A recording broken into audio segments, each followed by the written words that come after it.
Thank you, Joanna, and thanks everybody for coming today. So I'm going to be talking about the evolution of computing technologies. And so on the slide, what you see are images of computers of when Lawrence Livermore started in 1952, and then you see a computer on the right, which is a new supercomputer that we have today. So Lawrence Livermore started in 1952, and supercomputing was actually part of our original portfolio. And so that is about 50 years before, it's more than 50 years before the iPhone came out, and over 30 years before people started to have computers at their homes. So this was a long time ago, and computers have evolved a lot since then. And you'll see in the movie today that NASA was also one of the early companies or areas that was using computing too. So you might be asking yourself, though, what is a supercomputer? And so we have this video to help you see. This is a supercomputer. And no, it's not just a PC with a cape and good intentions. Yes, it's an extremely powerful computer. But wait, what's a computer? A computer is a machine that takes in information, stores and processes it, and generates an output. Supercomputers do the same thing, but faster, with more data, and in a different way. Okay, let's start at the beginning. Personal computers from the 80s and 90s were serial processors. They performed operations one thing at a time, like checking things off a to-do list in an orderly fashion. PCs we have today, and even our smartphones, have made a lot of progress and can now perform multiple operations at a time.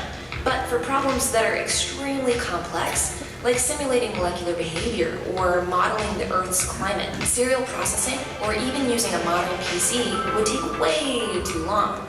Supercomputers solve this problem by being able to perform many operations at once, in parallel. These kinds of computers have more processors and split problems into chunks, with each processor working on a different piece and all the processors working together at the same time. Want to hear a number that'll blow your mind? When you ask a supercomputer to work on a problem, it can be like asking 100 million PCs to work on a problem. Now that is power. You can imagine that the kind of software that helps you tell your laptop what to do probably won't work when you're talking to a supercomputer. Supercomputing systems require scaled-up software that organizes, assigns, stores, and processes data in the particular way that makes parallel computing possible. And some problems are easier to solve with parallel computing than others.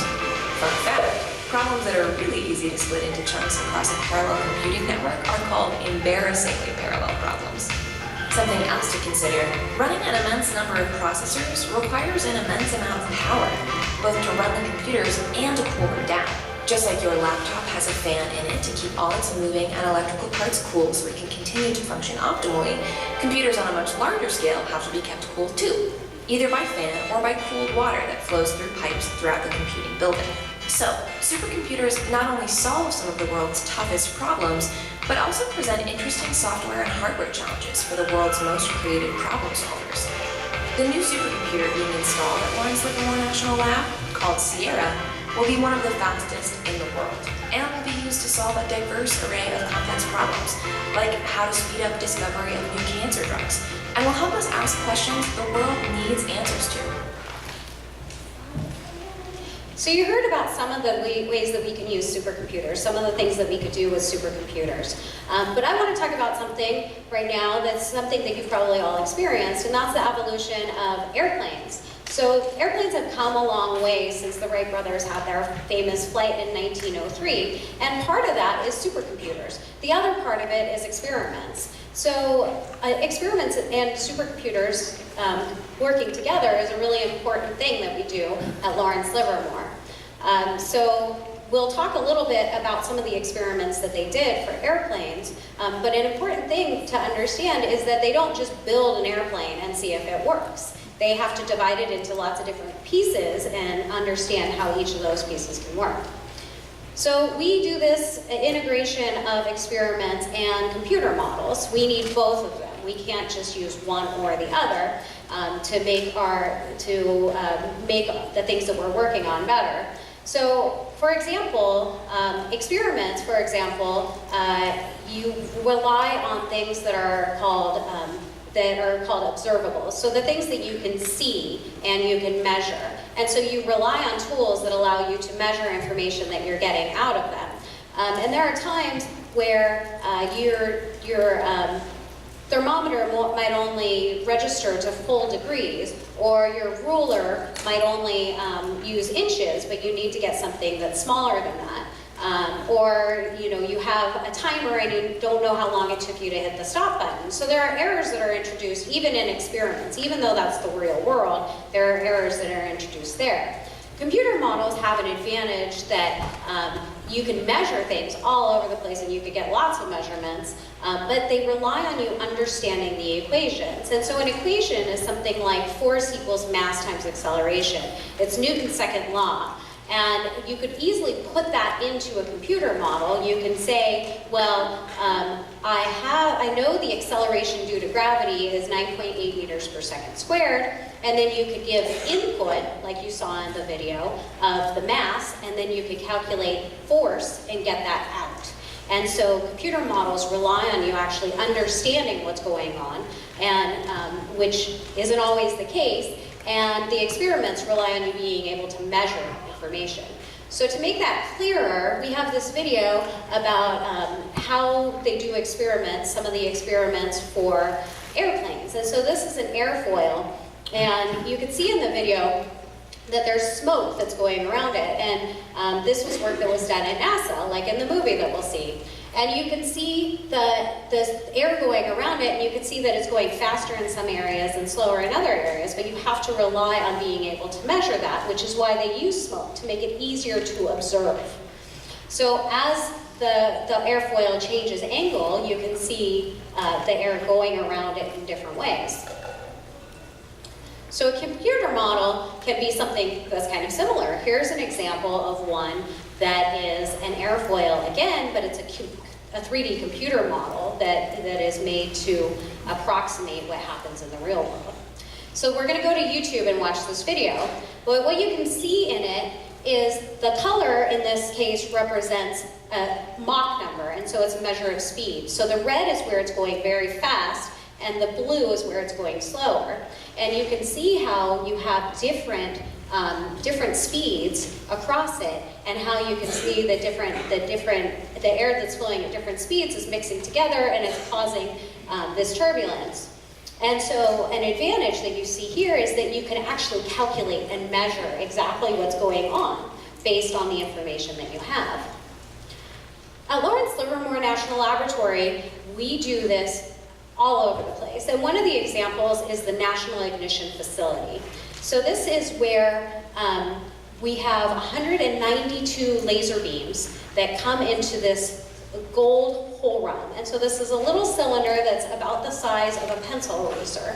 And so 192 laser beams have to focus into the little holes on either side of that. There's a BB-sized capsule inside of that that then implodes and explodes. And because of this, we're able to create an environment that is similar to what happens in the sun.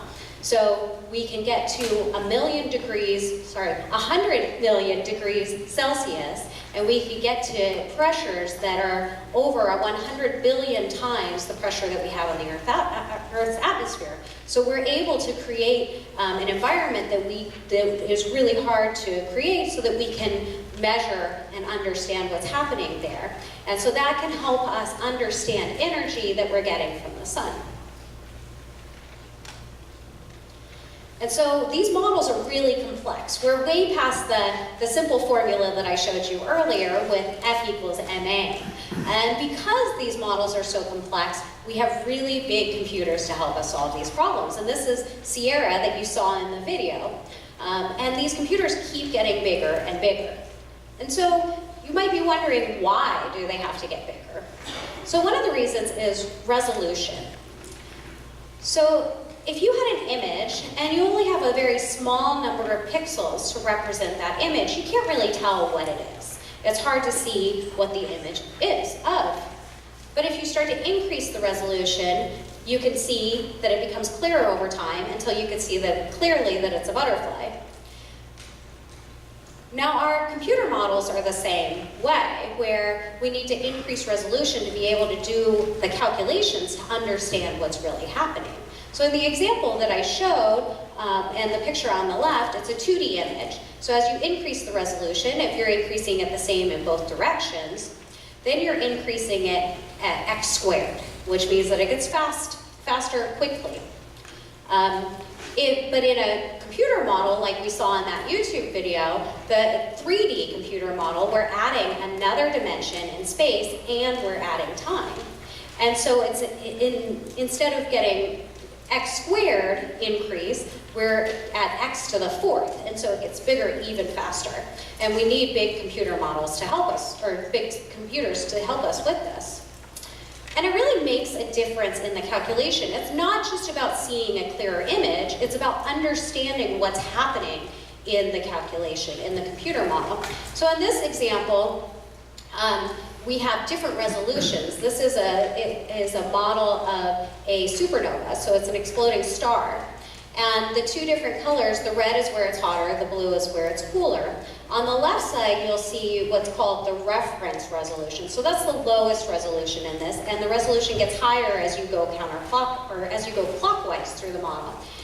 With the highest resolution being the bottom part, that's 12 times. And when you watch this, you can see that the image at the bottom is much, much clearer than the image on the left. But you also see that things are happening at different times. And that's because it's better capturing the science equations, the physics that's going on in this.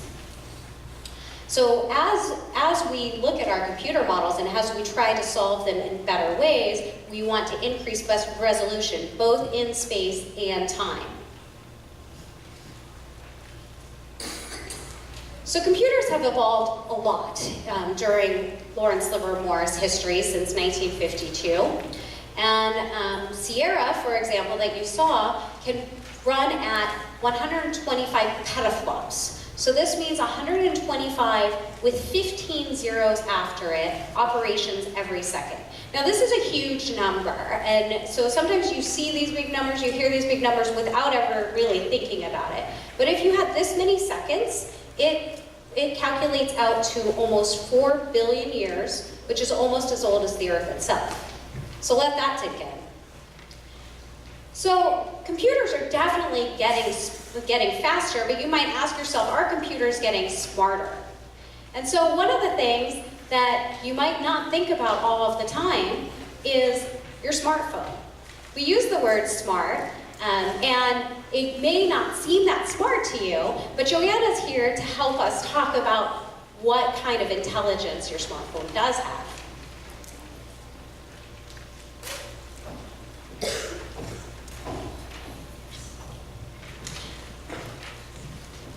So Joanna and I were sending text messages, and she decided to play a trick on me. And what she did was, I just sent her a normal text message. I sent her this text message that said, "How are you doing?"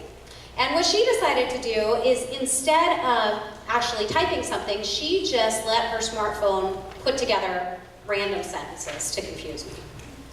So what I did is I responded by selecting the word in the middle, which was okay, as shown in blue there up on the left, and I just kept hitting the middle button until it created a sentence. So the sentence that the phone created was, "Okay, I'll send them a picture." And so I had no idea what she was talking about. I just said, "How are you doing?" And she said something about a picture. And so my response was, "A picture of what?" So I kept this up. And I just kept hitting that middle button. And the first word that came up was thanks, and then to, and then all. And I wound up with a sentence that said, "Thanks to all of you guys that you are interested, and we are still going out." So this didn't make any sense to me. But I was trying. I really wanted to communicate with her. And so I said, "Where are we going? I'm confused." I was trying to. I was trying to confuse her. So again, I just kept selecting that middle button, and the phone was responding in ways that it had kind of heard me talk before and picking words that I had used in prior conversations. So it went, "We can get the tickets," and that was always the middle box. "To you, and get them off the phone with us at noon." It wasn't thinking very clearly though. So finally I gave up and I said, "This conversation doesn't make sense." So finally, I gave up too.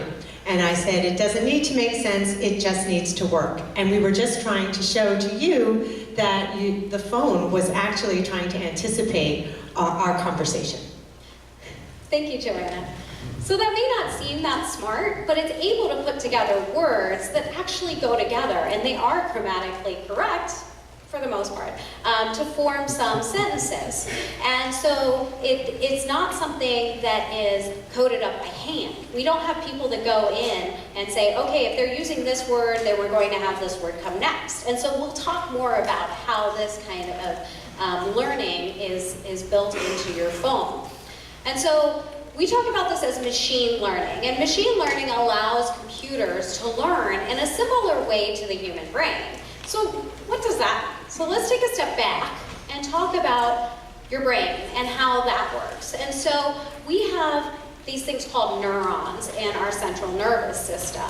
And so the neuron has a cell body which has an electric charge, and it receives signals from other neurons that are connected to it through its dendrites. And so constantly you're getting signals into these neurons, into the cell body, and when it gets up to a high enough voltage, which is called a threshold, it spikes.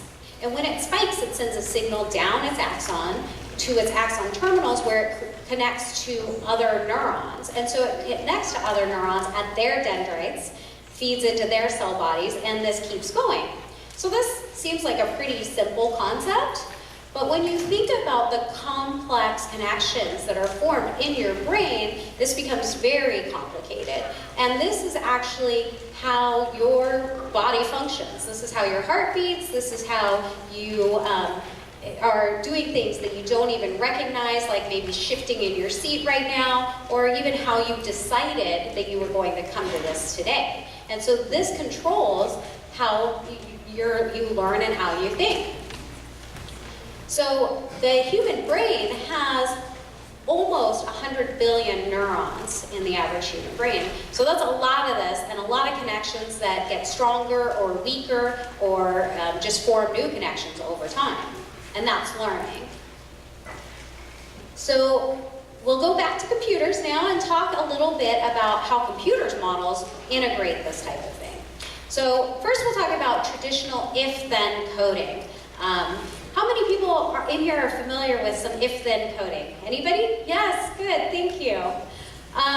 So I like to think of it as like a choose-your-own-adventure. So if you're doing something, if this is true, then go do this. And so this is like choose-your-own-adventure to me, like if you decide to fight the dragon, turn to page 97. You kind of follow this one path. The thing is that I would always read these books, and I'd read all the different combinations so that I could see what the best paths were. I didn't want to just have one single path. And that's more like how the brain works.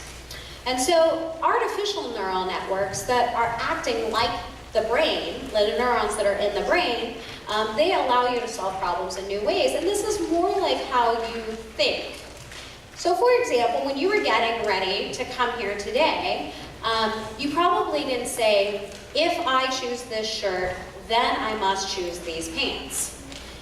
You probably thought a little bit more dynamically than that. You looked at what you had in your closet, you put two things together and said, yes, I can wear these together, and that's fine. And then if you were brushing your teeth and you got toothpaste on your shirt, you didn't have to start over. You didn't have to go back to a new shirt and then say, well, if I'm wearing this shirt, then I must wear these pants. And so the artificial neural networks, they explore many paths simultaneously, and they allow for change. So let's go into some examples here. And so this is a coding example that we're going to solve in two different ways. And so the example, or the challenge that we have with this is to guess the missing word in a three-word sentence. And so we're going to define a very simple language that has two subject nouns, two object nouns, and two verbs. And so the subjects are I and she, objects are me and her, and the verbs are know and knows. And so we could take all of these combinations and we could create 8 different sentences. But some of these sentences aren't grammatically correct, and since we know the English language, we can eliminate some of these and know that they would never come up. And so you look at I know me, and that's not really grammatically correct. You would say I know myself. I know her, that is grammatically correct, so we keep it. I know me is not grammatically correct. Or I knows me, sorry, is not grammatically correct, so we don't use that one, we cross it out. I knows her can be eliminated because it's not grammatically correct. She know me, again, that's not correct. And she know her is not correct, so we can eliminate that. And we're left with 3 sentences that are possible sentences for this simple language that we've created. We have I know her, she knows me, and she knows her. So now we can take those 3 sentences and then solve the problem using if-then coding. Since we understand the English language and we know these 3 different sentences, we can put that together. So if one of the words that we have is I, and then we can say, well, the sentence must be I know her, because that's the only sentence in this language that has the word I in it. So then we say, if no is the other missing word, or is the other used word, then the missing word must be her. And if otherwise, then it must be I blank her, and so it's I know her to create that sentence. Otherwise, if she is one of the used words, then the 2 sentences must be she knows me or she knows her. So then we check to see what the other missing word is, or what the other known word is. And if it's knows, then it's either her or me. We don't know which one. There's an equal chance that it's either one of those, so it could be either one of them. And then the other option for that one is she blank me or she blank her.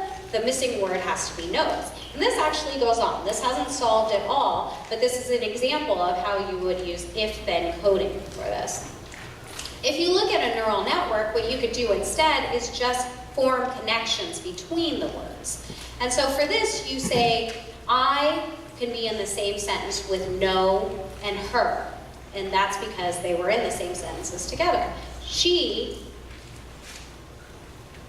can be in the same sentence with knows, me, and her. No can be in the same sentence with I and her. Knows can be in the same sentence with she, me, and her. Me can be in the same sentence with she and knows. And her can be in the same sentence with I and knows. So now if we're given 2 of the words as no and her, we can look at the connections that they have and see what the missing word is. And so no connects to I and her. We already saw that. And we're giving it a weight of 1. Her connects to I, she, no, and knows. And since there are more choices there, we're going to give them a lower weight of half.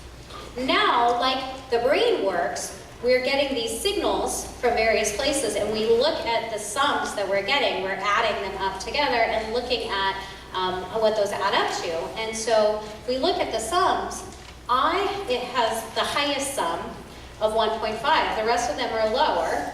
And so I is the solution to this problem. And so we're left with, and that's because no and her are both feeding into it. And we're left with the sentence, I know her, where I was the missing word. So now if we take that same language that we created and we add 2 more words, just 2 more words, he and him, we could go back through the traditional if-then solution and change it. So the possible sentences that we had before, we started with 8, but we were able to eliminate 5, and so we had 3 left. So now we add the new sentences, and we have a total of 18 sentences. We can eliminate some because they're not grammatically correct, but we still have 8 sentences. And so the solution that we had before only worked for 3 sentences, and so it would have to get a lot longer, and we'd keep having to add to it to solve it for all of these 8 sentences that we have here. Now if we took the neural network solution and looked at how to solve that, then we take the network that we had and we add our new words, him and he. And then we create the new connections. So now him, it can be used in the same sentence as I, she, know, knows, and he. He can then be used in the same sentences as him, knows, me, and her. So you're able to change this without having to do as much work. And you don't have to go in and understand all of it and analyze all of the sentences again. You could add the new words and then come up with the weights and the connections. But our question is, where do those weights and connections come from? So now if I gave you a basketball, asked you to come up on stage and gave you a basketball and said, okay, can you dribble that basketball? How many people feel confident that they could dribble it? Good? Okay, and if I said, can you dribble it faster? You know, how many people know how to do that? Make it faster or slower, and they can really control what's going on. Okay, so then what if I had a whiteboard and I asked you to write down the equations that you use to figure out how you would dribble that basketball, how hard you push on it, and how long it takes for it to come back and hit your hand. How many of you that are really good at dribbling a basketball know how to write down those equations? So I don't think I see anybody, and that's because that's not really how our brain works. We don't always understand how something works. We just know that it does. And so we develop this over time. And so you don't learn this by trying it once. You don't learn it by trying it twice. You have to try it a lot of times. And as you do that, you develop what we call intuition. And so you learn how to do it based on what you've experienced. And so that comes back to this example where you use experience and the knowledge that you have of what you've seen to be able to set these weights. And so for this example, you could scan a lot of text, a lot of books, and be able to create connections and weights based on what you've seen in the past. So companies like Google are doing this all of the time. And so if you start to type in a word like science, it not only is able to complete the word, like guess what you're typing, but it gives you some connection to another word or another phrase. And this is based on people typing in information and giving them information all the time. So it's not just you, it's everybody. People are typing in search possibilities to Google all the time, and they're able to store that and learn from those connections and be able to predict what other people will do. So when this type of thing comes up, if you decide to click on one of these answers, you're telling it that that's a good solution and it wants to increase those weights. So those weights get bigger. And if you choose something else, not only are you telling it not to increase that weight, but you're also giving it another possibility of solutions. So this allows them to create neural networks, and the neural networks can get a lot more complicated than what we saw. You could have lots of layers, and you could have positive and negative connections, and these can be used to solve all kinds of challenging problems. And this is becoming so common that the hardware is evolving too. And so the computers that we use change because of this. So this is an example of a new computer that is made to imitate the human brain. So on the left you see the neurons that we have, the neural connections that we have in the human brain. And on the right you see an image of this computer that's IBM. It came out from IBM. It's IBM's True North 16-chip board, which we have at Lawrence Livermore. And so this has 16 million pieces that act like neurons, which are connected through 4 billion neural connections, and it uses very little power. So these are big numbers, but remember that the human brain has more like 100 billion neurons in it. So it's still at a very small scale compared to the human brain. And you might ask yourself, what is the point of a computer like this? And computers like this are good at solving problems like image recognition. So I have a video to show you what this computer can do with image recognition. Safer 10 image classifiers ready on True North.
The kitty is the cutest part of that. So an important thing that you can see in this is that it doesn't tell you, yes, it's a truck. It tells you that it's 75% sure that it's a truck.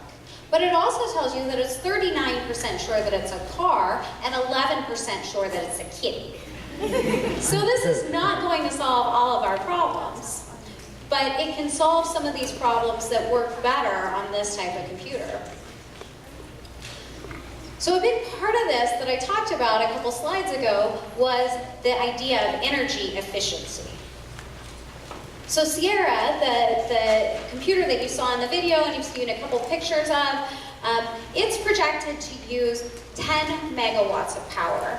So a megawatt is approximately enough to power a community of 40,000 people. So 10 megawatts is closer to 400,000 people, or the city of Oakland. It's a lot of energy.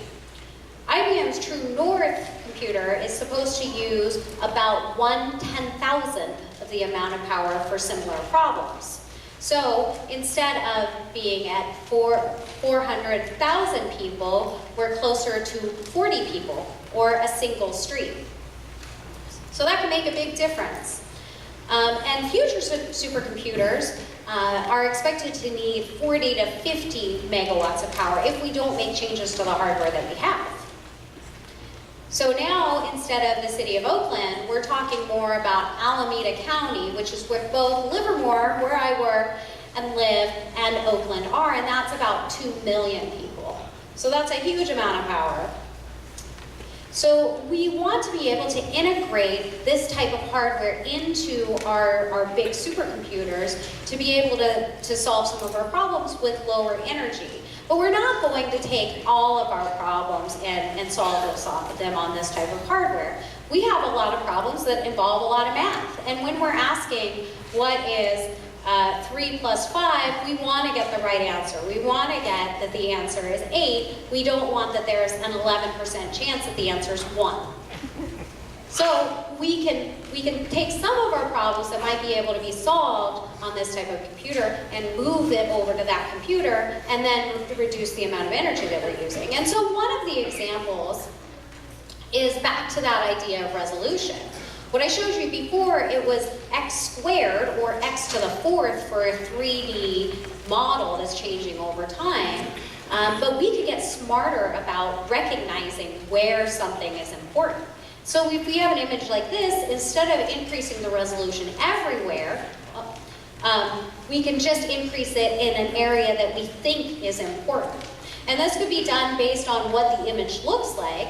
And then you can keep increasing that resolution just where you need it. And over time, you can start to see that the image is an eagle. So if you look at the image that we just did with only increasing the resolution in some places, it's not as clear as increasing it everywhere. But it increased the resolution where we cared about the resolution. We're able to capture the picture of the eagle. We're not seeing its wings completely clearly. We don't see the mountains or the trees or the clouds as clearly as we do in the picture on the right, but it's at about 1/3 of the resolution that we needed for the picture on the right. And if the eagle is the piece that we care about and we're able to capture that, then that's an important step to allowing us to decrease the cost and be able to still get the information that we want to get. So you might ask yourself, or your Amazon Echo, if you have one, Alexa, is modeling it as exciting as talking robots? And her answer is actually, sorry, I don't understand that question. But my answer is yes. So we're able to solve problems that are extremely complex and important. We are looking at modeling the Earth's climate. We work on understanding and fighting cancer. And we work on better understanding our universe. So I think it's a really exciting area of work. So thank you all for coming. I hope you enjoyed the talk, and I hope you enjoyed the movie. I could answer a few questions if you have some. Yes?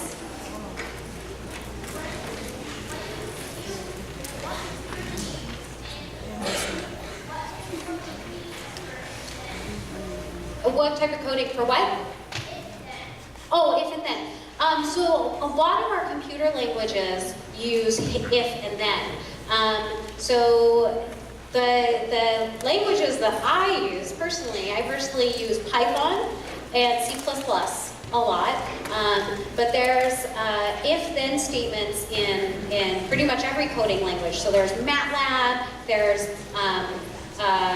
Lego Mindstorms, if you code with Lego Mindstorms, JavaScript, Java. There's so many programming languages that use if and then. Yes? Oh, so quantum computing is something that we're working on.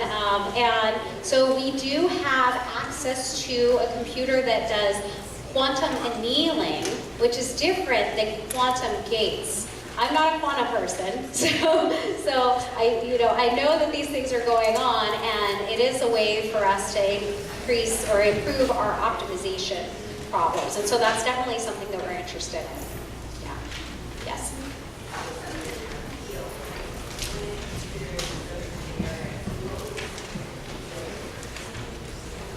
Well, so at Lawrence Livermore, we have about 1,000 people, over 1,000 people that are classified as computation, under computation. And so that spans a huge variety of different roles.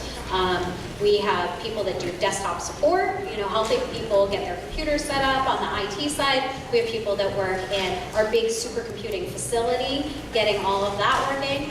And then we have a lot of people that work on computer models or applications. There are people that work for Google that are doing search engines. And so we have, it's unlimited as far as I'm concerned. I mean, every problem is being solved. I probably shouldn't say every problem, but so many problems are being solved with computers these days that it's limitless as far as I'm concerned. Can I just pause for a second and announce the winners of our random drawing? And then we'll take any additional questions up here at the apron. So the winners should go out and get their t-shirt at the front. Jack Little from Bayer, Parker Johnson from Hickman Charter, and Addie Dowd from Fair Oaks. And let's please give Katie a big round of applause for a fantastic